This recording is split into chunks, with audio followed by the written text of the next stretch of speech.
Bonjour, bienvenue pour cette 35e capsule d'écologie intégrale. Aujourd'hui et dans les capsules suivantes, j'ai le bonheur de vous faire rencontrer le père Aidé René Mabila Freeman, oblat de Marie-Immaculée, qui vit dans la République démocratique du Congo. Le père Aidé René est bioéthicien et philosophe, et voici comment il se présente sur sa page Facebook. Prêtre à cause d'un certain Jésus, bioéthicien et chercheur en philosophie du bon sens. Donc, on voit que c'est un penseur, mais qui a les deux pieds, bien sur terre. Et ça, on peut vraiment le dire parce que, en plus de ses activités d'enseignement, de prédication, de retraite, il est aussi aumônier à la prison de Kikwit, qui est située environ à 500 kilomètres de Kinshasa, la capitale. D'ailleurs, il va vous en parler quand il va se présenter dans un instant. Donc, voici une carte du Congo. Vous voyez Kinshasa et en dessous Kikwit. Et la carte, là, la map monde, vous situe où se trouve le Congo, qui est un pays vraiment très, très grand, le deuxième en importance en Afrique pour la taille. Et c'est un pays où il y a près de 100 millions d'habitants et un certain nombre de problèmes, comme vous pouvez l'imaginer. Et dans cette capsule, le père Aidé René va nous parler en particulier des changements climatiques. Et dans les suivantes, vous allez voir, il va aborder différentes questions comme les problèmes de justice, la question des mines, la question des forêts, et aussi il va nous parler du rôle de l'Église et de la foi chrétienne dans tout ça. Alors, je le laisse se présenter, puis ensuite, il va nous parler des effets des changements climatiques chez lui. Je suis Eddy Mabila.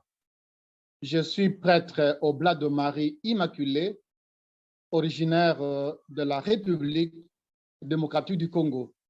Alors, je suis philosophe et bioéthicien de formation. Depuis 6 ans, je travaille à la prison de Kikwit comme aumônier catholique de prison. Mon travail consiste à accompagner les détenus. J'y vais là-bas 4 fois la semaine. Pendant la semaine, j'y vais lundi, mardi, jeudi pour des entretiens avec les détenus. Là, ils sont 317.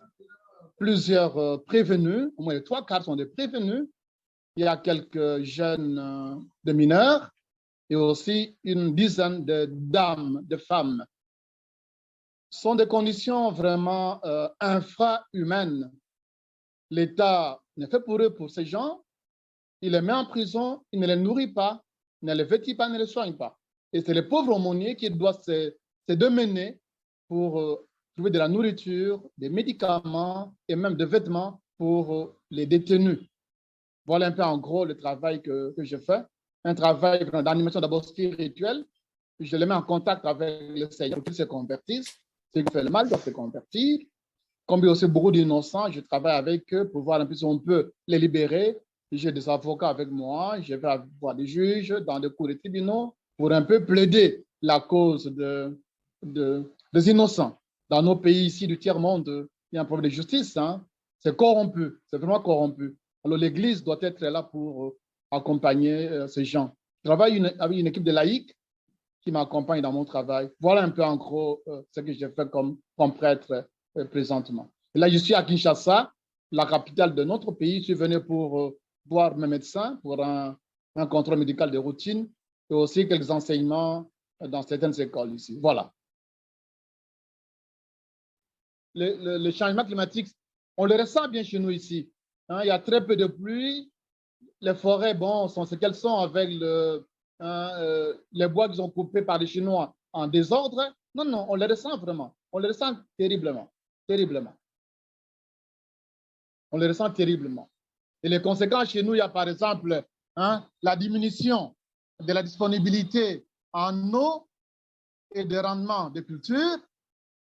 Il y a l'augmentation des risques de sécheresse et de perte de biodiversité.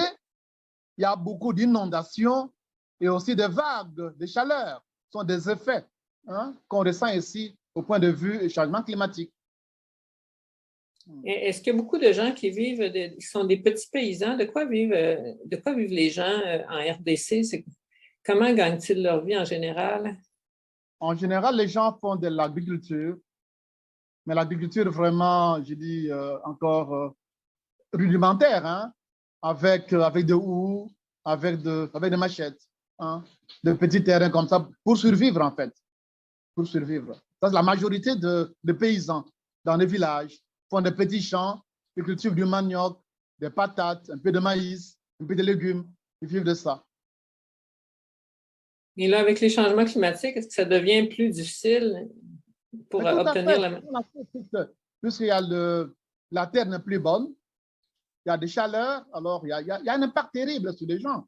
Il y a un impact terrible, Les cultures ne donnent plus beaucoup, Les forêts sont ravagées, donc ils ne savent plus où aller faire les petites cultures. Est-ce que les gens ont tendance à ce moment-là à quitter leur champ, leur village pour s'en aller dans les grandes villes? Ce qu'on appelle des réfugiés climatiques. Les gens se déplacent pour chercher de bonnes terres ailleurs, ils quittent chez eux. Ce qu'on appelle des réfugiés climatiques. C'est un phénomène très récurrent chez nous. Hein. Les gens quittent leur village en quête de bonnes terres pour cultiver. Yeah. Il y en a qui se retrouvent en ville, puis à ce moment-là, c'est difficile de gagner la vie aussi en ville. On appelle l'exode rural, ils viennent en ville espérant mieux vivre, ils arrivent en ville, nos villes ici, c'est plein de monde, il n'y a pas de travail, alors ça crée beaucoup d'autres problèmes. Mais ici, le monde du travail est très, très réduit. Hein. On n'a pas de travail chez nous, il n'y a pas d'industrie, il n'y a pas de travail,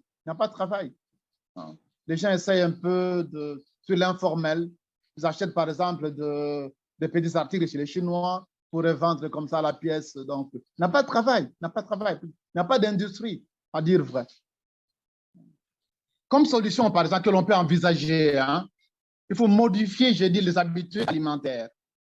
Réduire la consommation de la viande, ces choses-là. Hein, lutter contre la déforestation. Par exemple, c'est une chose à faire. Préserver nos rivières, nos océans, les protéger. Et aussi consommer de l'énergie propre. Voilà des moyens, donc des solutions que l'on peut envisager pour éviter tous ces changements climatiques.